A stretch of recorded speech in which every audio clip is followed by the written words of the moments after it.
Yeah. Yes, I've got 15 minutes, yes? Yes, that's correct, 15 minutes. Okay, so Okay. we started to record. Okay. I will just greet everyone. I will introduce Dermot and Laura. Good afternoon. Welcome back to the final session of MENA 2014. Yes, everyone is here. Yes, so the good thing, we don't have any online presentation, so it should be straightforward.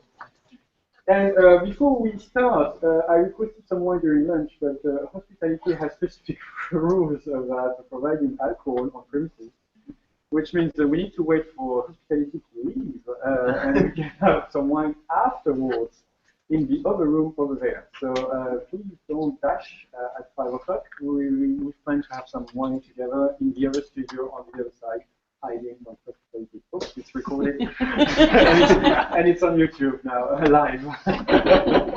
Sorry. But let me introduce you to... Good food, good lunch. Good lunch. Thank Yeah, you. yeah.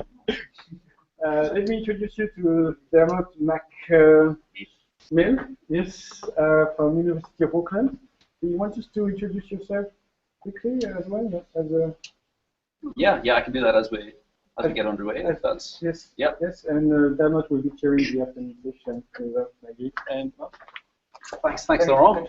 As Laurent said, my name is Dermot McMill, and as a architect and a technology researcher, it is my privilege to chair this afternoon's session, which is in mobile and space.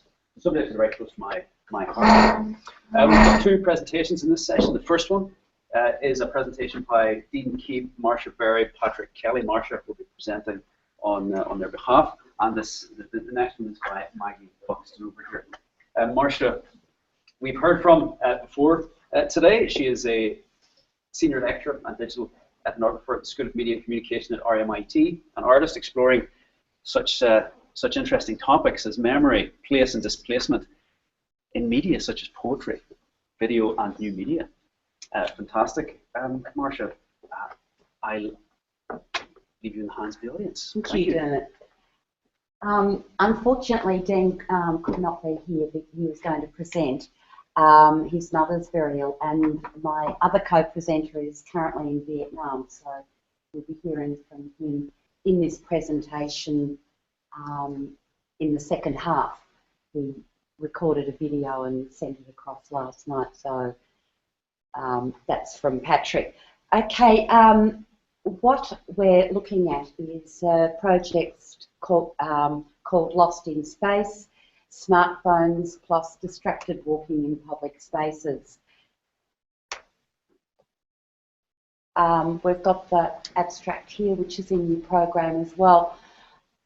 Our public spaces have been transformed.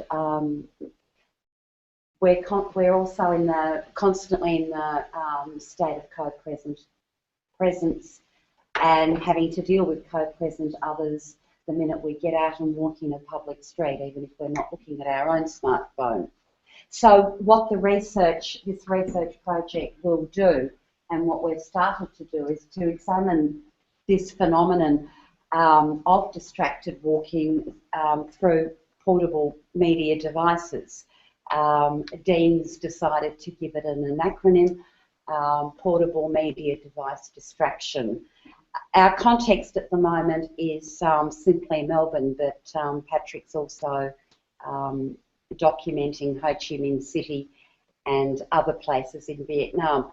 So what really got our interest going was the distracted walking awareness campaigns.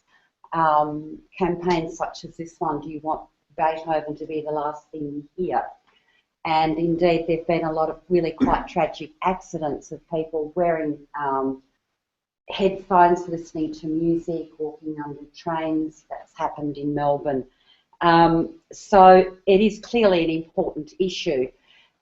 Lambs to the slaughter, wait for the green. People so immersed in their smartphones, walking along so that there's a red light and they keep going.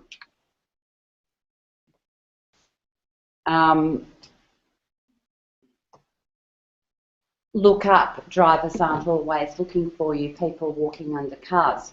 And actually, the day that I sent my ethics application to the chair of the ethics committee I sit on to do the videoing in public spaces, he said he'd just got a smartphone and he nearly stepped out under a car in Swanson Street, which is a really busy street in the middle of Melbourne. So it is clearly an issue. There have also been locative media projects being done, taking a humorous take on this. This one's from New York, where seeing eye for people with leashes, sort of, you know, one person being a seeing eye dog for a person immersed in a smartphone. Okay, so what does the research tell us so far about distracted walking?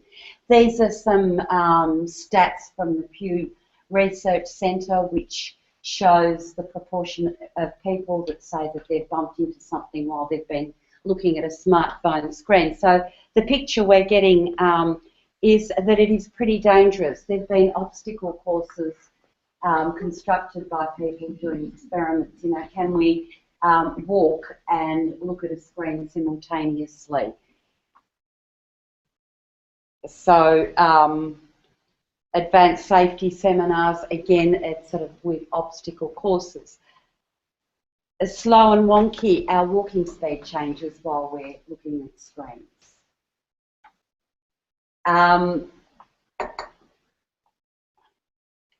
So responses to distracted walking. This one is from China, where they've actually set up lanes for pedestrians where you can walk with the smartphone or you walk without the smartphone. So if you want to, you know, be in a hurry, not be annoyed by people sort of stopping, starting, being distracted, there's special lanes in Shanghai now for that. Okay, we went out and we filmed quite a lot. We put together a little trailer here, which I'll play for you now. This is from the streets of Melbourne.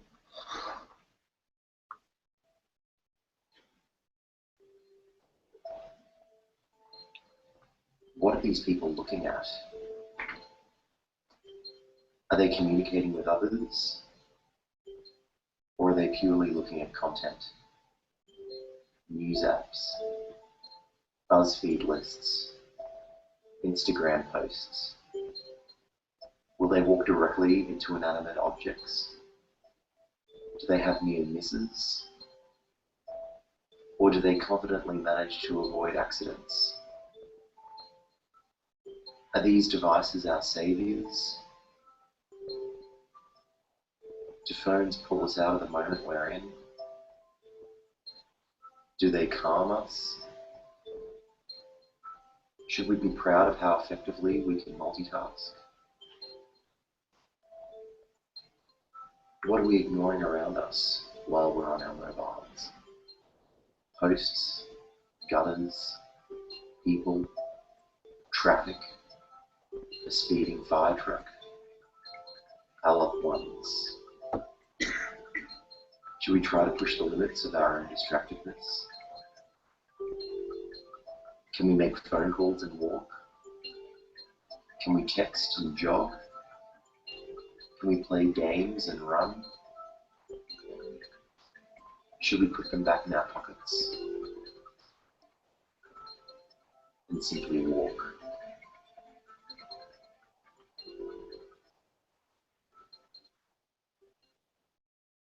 Okay, so we've, you know, the questions that we came up on reflection when we went out and filmed, the three of us went out for a whole afternoon and we're just shooting in the streets of Melbourne, also navigating, negotiating the traffic, pedestrian traffic, which I think, as you got the impression from that video, is quite heavy. I'll play you the video now from that Patrick put together.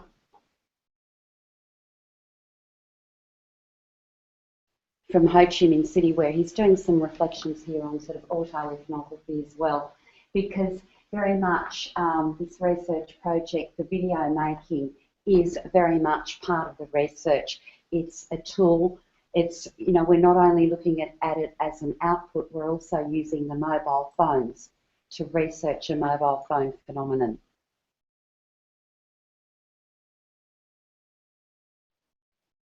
It's Patrick Kelly here, coming to you from Hoi An in Vietnam. Sorry I can't be there. I would really like to be there, but I couldn't this year. So instead I'm coming to you from Hoi An in Vietnam. And today I wanted to give you a bit of an idea of what our approach was in the early stages of this project.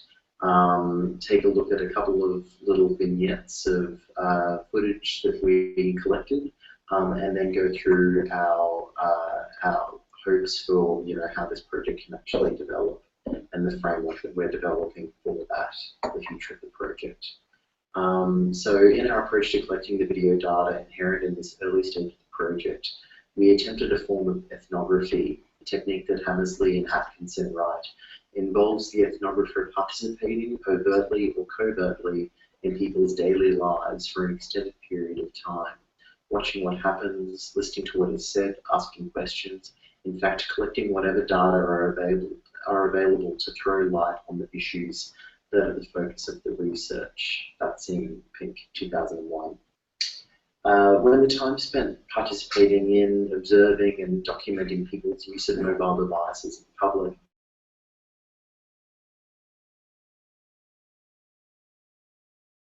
film Lost in Space that we made provides an indication of the future directions of this ongoing participatory ethnography project.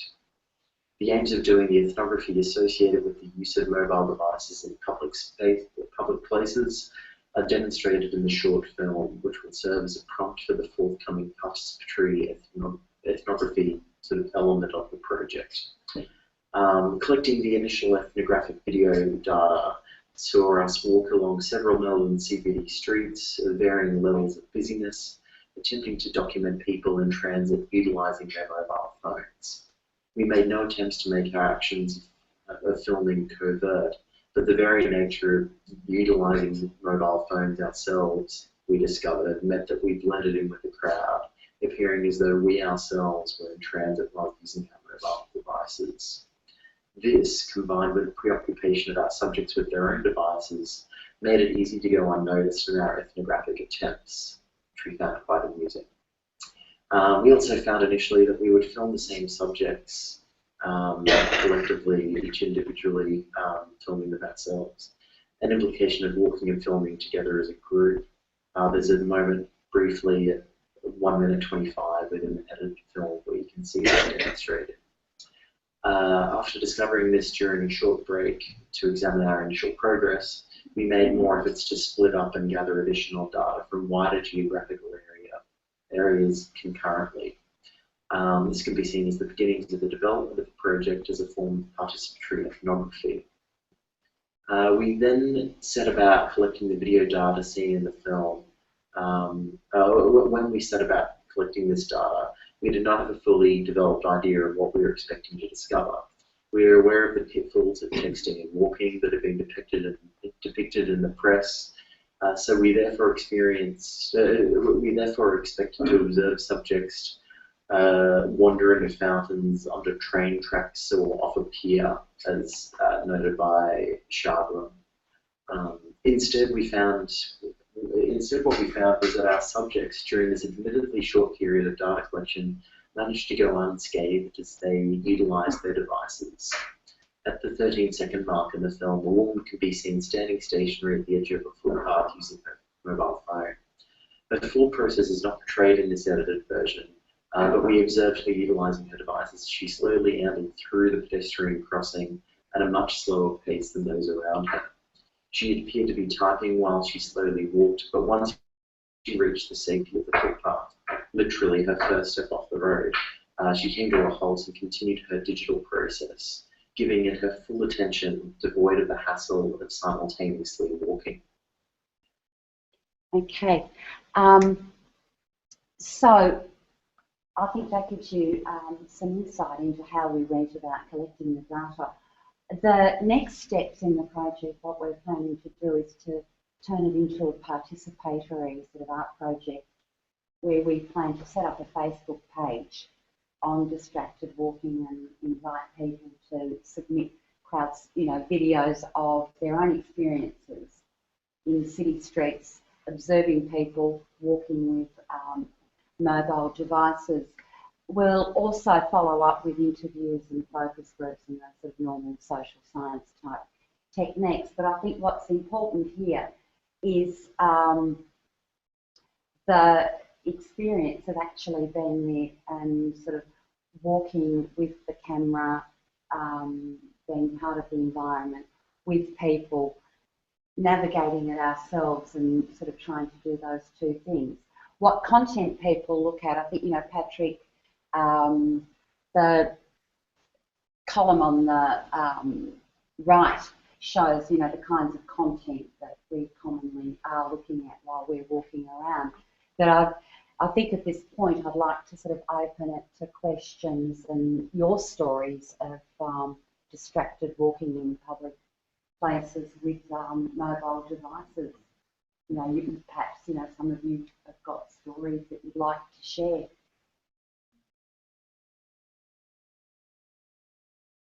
So that's.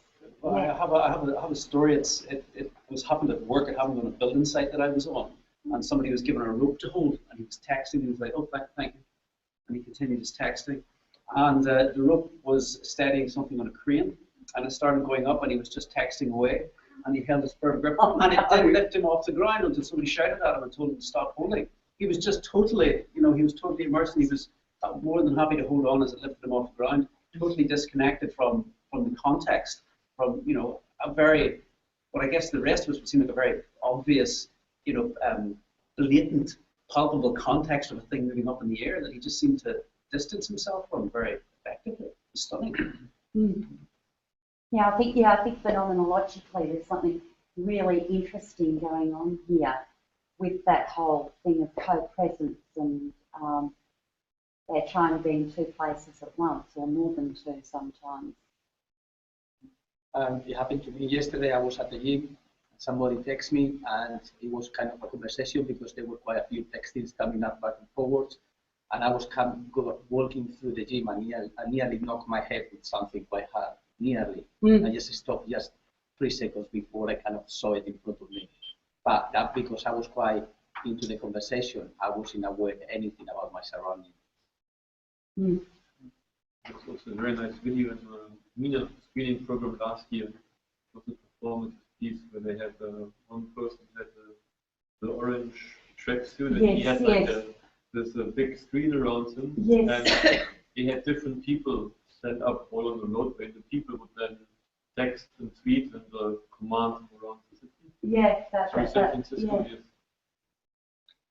Yeah, that was a great case. Have you seen that what they've done in Belgium, the campaign anti-texting? When the young people, they go to a driving school and there's a fake advert saying that now there's an official requirement of texting and driving. And the kids, 16 or 17 years old, they have to drive and to text. And they need to manage to slalom. And all of them, actually, they can't do it. And the guy said now, and the guy is reading the text saying, and I miss you, and they need to text. And it's part of the examination as a rehearsal.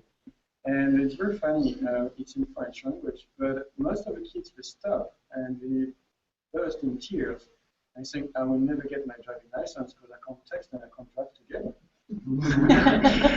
I'm failing, I can't do that. And they crash in cars, they crash in mannequins and that sort of thing. And all of a sudden, because of that situation, extreme situation, now in Belgium, apparently they managed to reduce the number of young people texting and driving, because now they understand that we are a specific racing track doing that.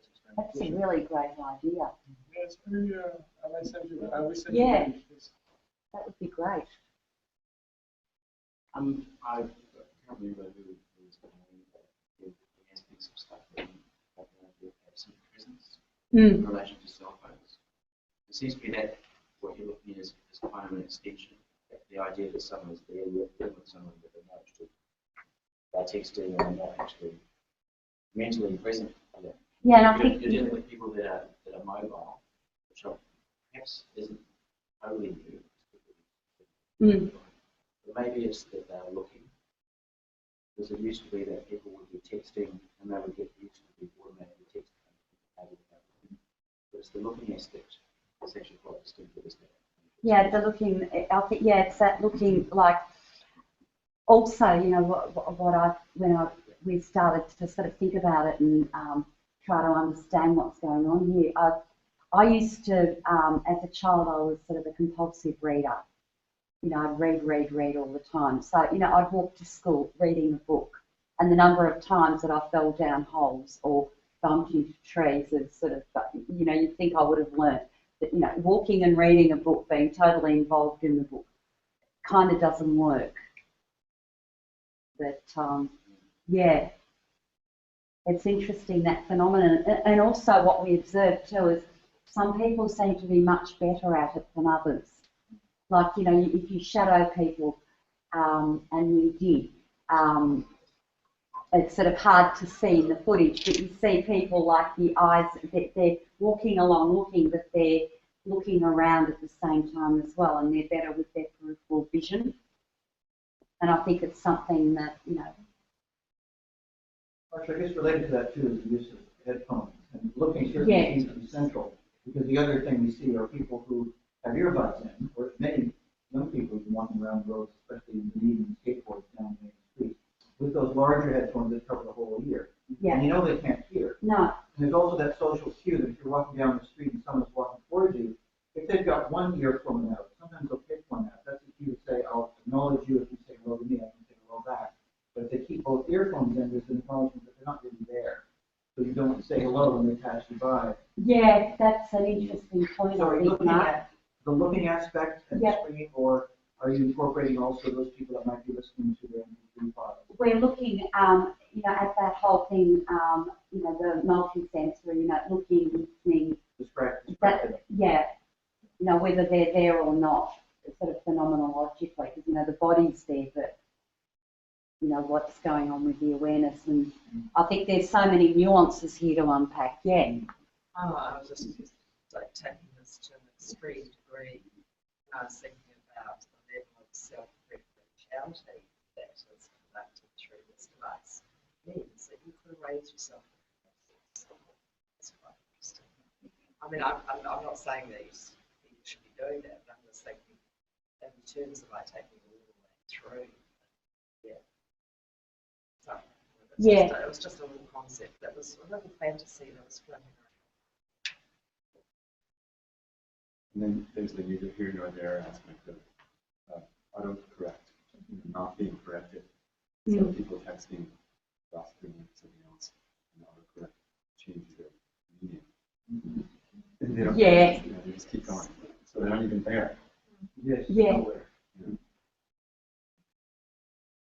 The China example was pretty funny when we seen it. The marks on the road, one for phone users and one not for phone users. I mean, but it also, for me, it pointed to kind of an interesting perspective on this. We often associate phones and distractions as a personal issue, a human issue to be dealt with somehow here. Well, that raised the question for me: is this also an environmental issue? Does the environment need to evolve as these technologies become more and more ubiquitous? Well, especially our sort of, urban environment, sort of, urban design. I think it probably does come into it. That maybe in 10 years' time we'll be thinking about it quite differently. There's an acknowledgement that actually what you were talking about is not someone is doing it, it's everybody is doing it. So we are all part of it. Yeah. Someone in more extent than other ones, but it's not, you cannot isolate yourself for that situation because these days nearly everybody in the society we live in, everybody has a smartphone. And at some point you find yourself you are doing exactly that. So, I think that's the thing, you know, it's something that we're all doing, so it's sort of interesting what it's doing to us. I think we've time for one more question. Yes? I have bumped into someone really, really hard and keeps a phone call. I was texting because that person was implicitly just putting Yeah. Track. And I already wanted to do about traffic management. Yeah. People, they go a lot slower and they don't even do it. Yeah. So the other thing I want to bring up is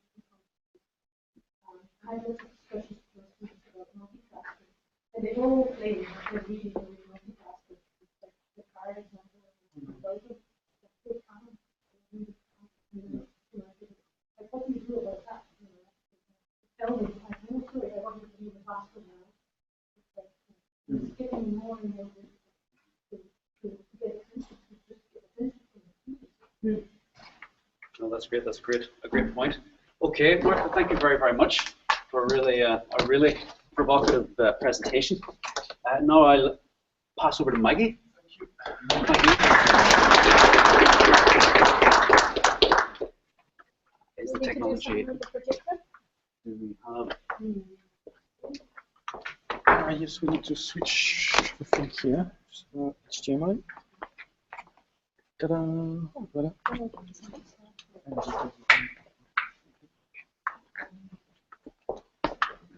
Something really weird about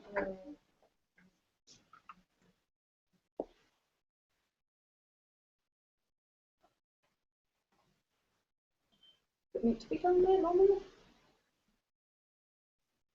Well, welcome to the Mina family. Let's see if we can do a super small version. Yeah. We're going to have slightly off the end, but that's all right. Is it something to do with the view? I think it's the resolution. Okay. Okay. All right. Maggie Buxton will be speaking on augmenting the spirit place. Maggie. Well, whoever curated this had really genius abilities, because I'm talking about connecting to place using mobile phones. So that's pretty much what my talk is about. So I'm not a mobile filmmaker, I have to confess. What I am, I've been working for about 25 years doing different kinds of guest development, training, consciousness building, personal development, all sorts of mad things around the world in different kinds of settings. A lot of grassroots indigenous settings, but also big settings like the European Commission and things like that. And I guess I'm really interested in how we can use different kinds of tools to get people to think new ways about their environment and new ways about life, really, to bridge between different worlds, between disciplines, between cultures, that kind of thing. I'm not a very disciplinary bound person. Charles is one of my supervisors, and he probably appreciates more than most that I don't like to kind of sit in one category, which is a bit problematic. So I just want to talk today a little bit, just a tiny snapshot of some of the work I've been doing in South Auckland. And I've been working in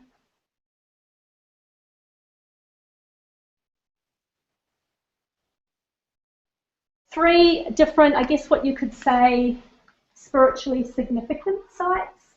A cemetery, a particular park that has historical importance for local Māori, and an urban marae. Do most people here know what a marae is? Is anyone who doesn't know what a marae is? Marae is there's a particular term that's evolved, but I guess most people refer to that as like a gathering place for Māori, a place of knowledge, a place of culture, and so forth. So I've been looking at the idea of practice and working with people who are place practitioners, people who engage with place as part of their focus, as part of their identity, as part of their culture, and looking at how geolocated augmenting reality technologies can support them in their work. And I'm also looking at how these technologies can support the spirit of those places. Now, I've been working with a group called Immersia, which are building a sort of AI platform that supports geospatial, geolocated and augmented reality technologies on mobile devices. And they've been partnering with me to do some research that's using a bit of an integral framework. So, you know, for those of you who are more the academic framework, it's kind of a methodology which brings in multiple perspectives on the same issue, essentially. So I think it's really relevant to working in places because you're having to use different kinds of eyes to see the same location, whether it be internal reflections or working with others to see what their perspectives are, or using perhaps more objective quasi-scientific methods in different ways. So I want to talk first of all about my work in the park, and I've entitled this kind of place. And what I did in the park was I was really interested in how multiple groups could come together to collaboratively understand a particular location and the spirit of that location, and how I could facilitate that, and how the phone could become a method for gathering the research, but also then a point where it was a portal for people to then see the research later or view that park later. So it was kind of portal in, portal out. These are kind of some mad activities that I undertook. I was interested in looking at all those different perspectives, so that I went to, have you ever heard of KEDRI? KEDRI is like a knowledge institute here in AUT. They do all sorts of mad, interesting things around information, and a lot of stuff around converting brain information into different kinds of visual knowledge. How would you put it? It's just really difficult to describe, but essentially it's informatics of different kinds. And so what I did was they had a headset, an emotive headset that allows you to capture your activity in the brain and visualize it externally. And so one of their students came with me to the park that I was working on, and went around a series of different sites at that particular park, and kind of recorded where my brain waves were at, sort of on that particular level. At the same time, I connected with a number of different hobbyist groups, and so one of them brought their octocopter along, and I strapped my cell phone to it with some gaffer tape and flew it over the park. So we had some really great drone shots up high of that location, which actually, when you look at it later, looks very much like a flying dream. It's as if you're sort of skimming over the park. It was a bit nerve-wracking because it was the first smart point I ever had, and there was a lot of ponds there. That's all I can say.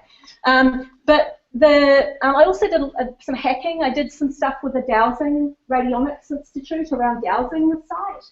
I also worked with some energy, I guess you could call them geomancers, who did some energy healing work on the site, and a local psychic as well, because I was interested in their perspectives.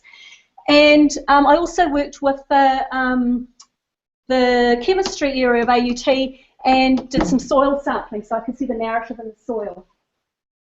And that was just a few of the different things I did. This wasn't just playing, it was like, how can I work with other people to understand this place in all these different ways? Is this making sense? So it's kind of all these different perspectives, I guess. As well as that, I took a lot of images. It was a 6-month project, all of these, but this one at the park was 3 different seasons. So I'd go there almost every day, and I guess had conversations with the park, notice what was happening in that location, and using the phone as a portal to take different kinds of shots, mushrooms popping up one day, capturing them. And then when I had all of that information, all these different images, all these different, I did a lot of oral history interviews with local Māori, with people who are European, associated with the sites. Excuse me. The site itself at the park is a piece of contested land. It was claimed after the land wars in New Zealand, so there's quite a lot of contentious history associated with it. And I should let you know that I'm actually a resident of Papakura. I've been there a number of years. I'm kind of a local.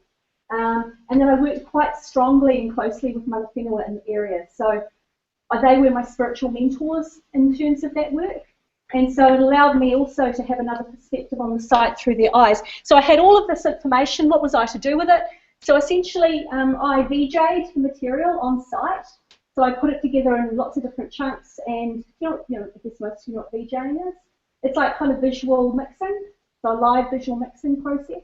So I intuitively worked my way around the site. I had about 7 different points at that location, and I called them pores, because they were really kind of portals in and portals out of information. So I VJ'd at those different pores all of the information associated with those different kinds of points around the park. And as a result of that, came up with a series of different, I guess, mixed videos. And then there was actually an exhibition in the local town where at the gallery there was a traditional kind of monitor with a lot of that information playing on it. But the audience could then also go down to the park and use their mobile phones to access that around the 7 different sites. So it was essentially drawing information from the site, but then finding a way for the audience to re-encounter it and recontextualise that same information. This is part of the exhibition. I think, and these are some of the images from the VJing, which mixed together my material. I also had a microscopist, Professor John Brooks from the AUT Microscopy Food Biology area, who did a number of microscopic samples from different things I got from the site. So that material I VJ'd together with material that I had. These are images of water juxtaposed with some clay samples I took the day that we did the soil coring. These are my brainwaves and a tree. These are some bones that I found on the site juxtaposed with some lichen. I also travelled to a number of different archival institutions around Auckland, libraries and research institutes, the Auckland City Council archives, and found bunches of letters about the site and documents, and VJ'd that together as well with the images. So this is a letter from a 17-year-old in 1970 who wanted to use her horse on the site. So it was all just kind of bringing different kinds of information together. And then what happened was that in the first week of the gallery opening, I brought together all the different people who'd worked in various different collaborations with me, and we told stories about their experience. And as part of that, they also shared more experiences and stories about the site together. So it became an evening where the different kinds of knowledges came together, whether it was the hobbyist or the mana whenua or the scientist. And I guess one of the comments that came out of it was, you know, gee, it's like we're all kind of got our bit that we shared, like we've all got knowledge that counts. There was something about it that was quite democratizing in a really cool way. And very special, actually. You know, it's about the spirit of place, and I think I felt it that evening. Those people really got something out of it, and ways that they hadn't seen that place before. The second project, just briefly, was a cemetery site. I worked with a local historian just to kind of put some information together and create a kind of walk around the site that replicated a brochure and a kind of just face-to-face walk that she had. And then the last project that I've been working on is at local marae. And what we've been doing is we've been working now for over a year and a half. We've created an augmented reality app for the marae. And on that marae, you can walk around and have a number of different stories about the past, present and future, and access that on the site. Now, I mean, we've talked a little bit previously, I just want to draw back to the disconnecting from place. This is kind of the flip side of that, because my research showed that people felt more connected to the places that I visited. Like, for example, at the cemetery, people said, wow, it brings new meaning to that site for me. I feel like I'm connecting to those people in those graves for the first time. They're like real people now, that kind of comment. And at the marae, even people who are long-term associates of the marae were saying, it's like new paint. You know, it's like a garden's grown at the marae and seeing some flowers and things.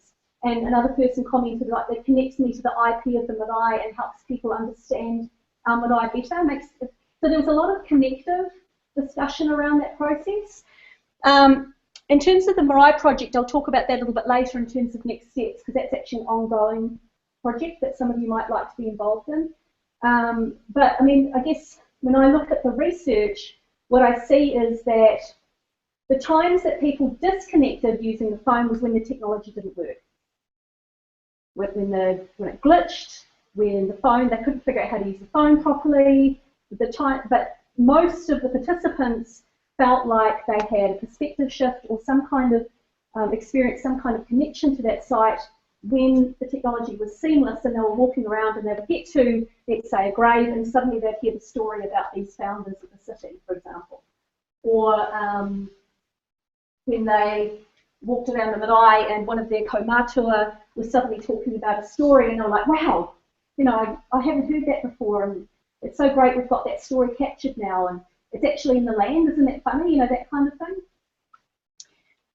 One of the interesting things was I asked one of the participants about the difference between getting some of the stuff on a website versus getting it in the application we created, and they said on a website you can't smell the grass, you can't hear the children playing, you can't feel the spirit of the place, but when I'm here and hearing this, it's adding something to that for me. So it felt like, I say augmenting the spirit of place, it's I'm not completely down with that term, but there's a way in which it kind of added, I guess, enriched something that was already rich in that way. Some of the issues, this is the Marae app as it's currently in place. Some of the issues, I mean, obviously when you're working on spiritual sites, there's a number of cultural safety issues that need to be taken account of, which is why I worked in partnership with local Māori. I didn't just fold up and do a mobile thing. I also am very aware of some of the political issues around it. I mean, essentially we've set up an app that you know, could be turned into a way of surveilling the people in that area, for example, or more easily commodifying some of the knowledge they have in that location. So there's issues around that as well. I mean, Uri talks about the tourist gaze. I guess you need to think about how we've kind of packaged up a tourist gaze in those locations. And at the same time, in discussing with, for example, people at the Marae, the comment from them was, we need to do it before they do it to us. We want to feel like we can use these tools in a way that empowers us before somebody does it to us. So I think that was really interesting that came out of it. In terms of social issues, I mean, I had one, bless him, we had a community policeman try out the cemetery app, and he didn't want to be at the cemetery anyway. I mean, even if someone was leading him around the hand and kind of talking about the stories, the whole thing really creeped him out. So, you know, the fact that you're using a mobile phone in some of those sites socially for some people is actually unacceptable. And I think there's an awareness of that as well. I was really conscious of setting up environments where that wasn't, you know, it felt okay for people to do that. But there's a lot of interesting research about people feeling awkward about, for example, using augmented reality apps.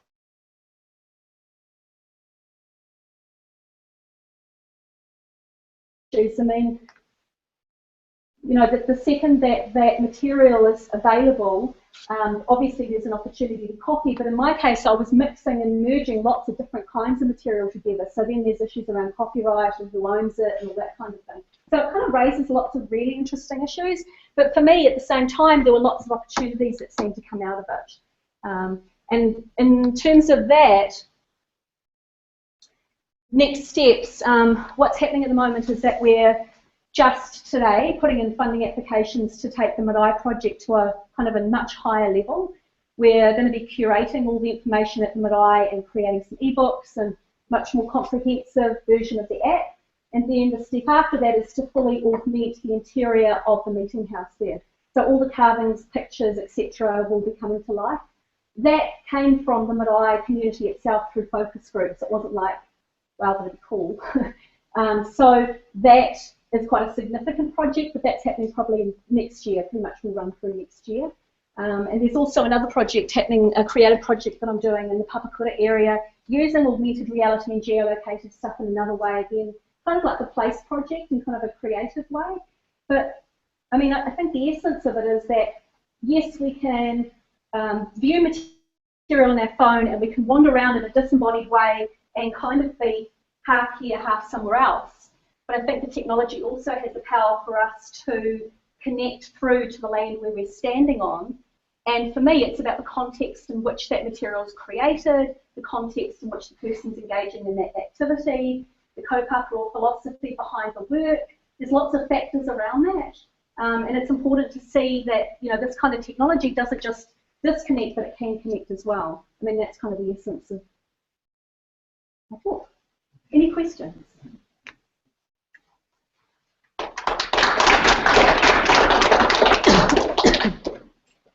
Questions? A few. Oh, yes.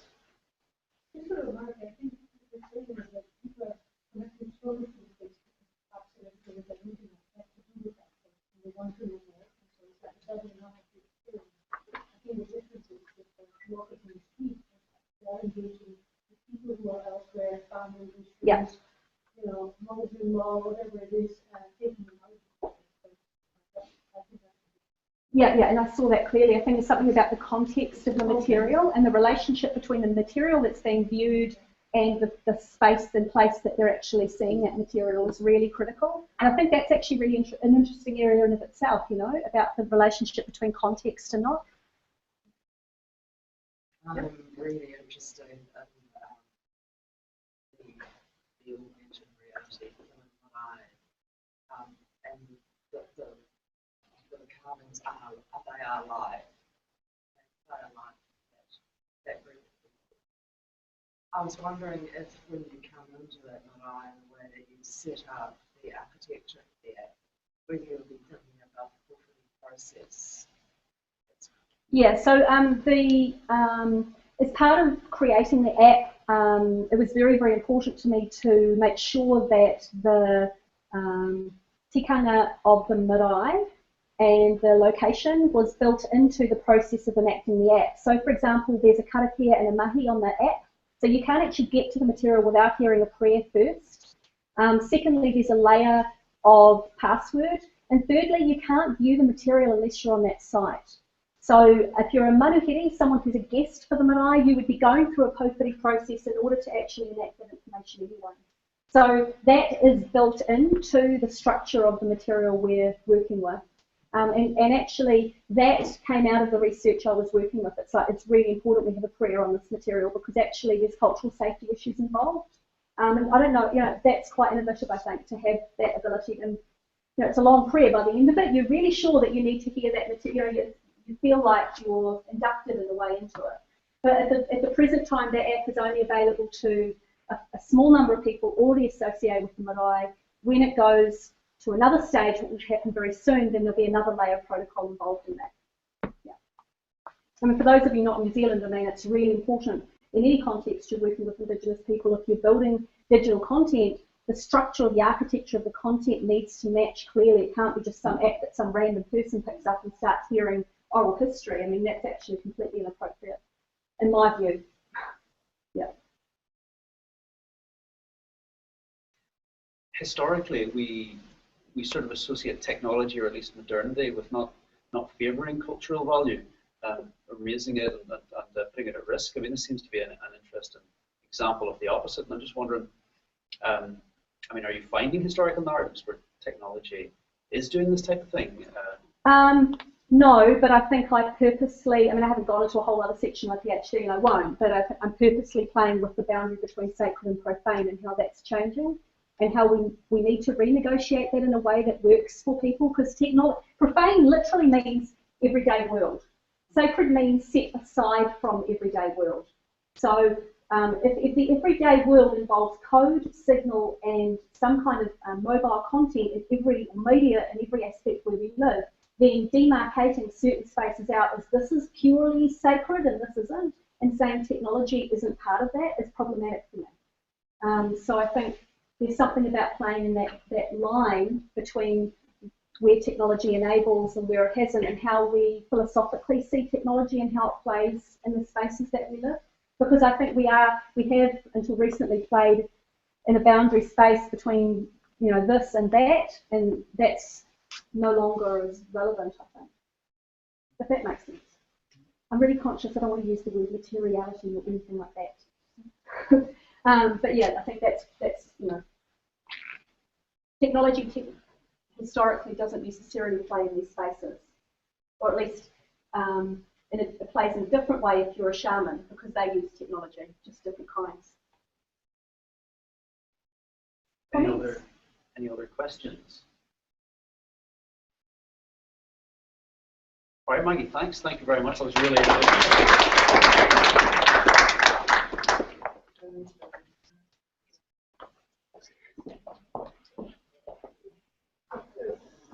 Yes, thank you. On behalf of Mina, thank you very much for your contribution. Thank you.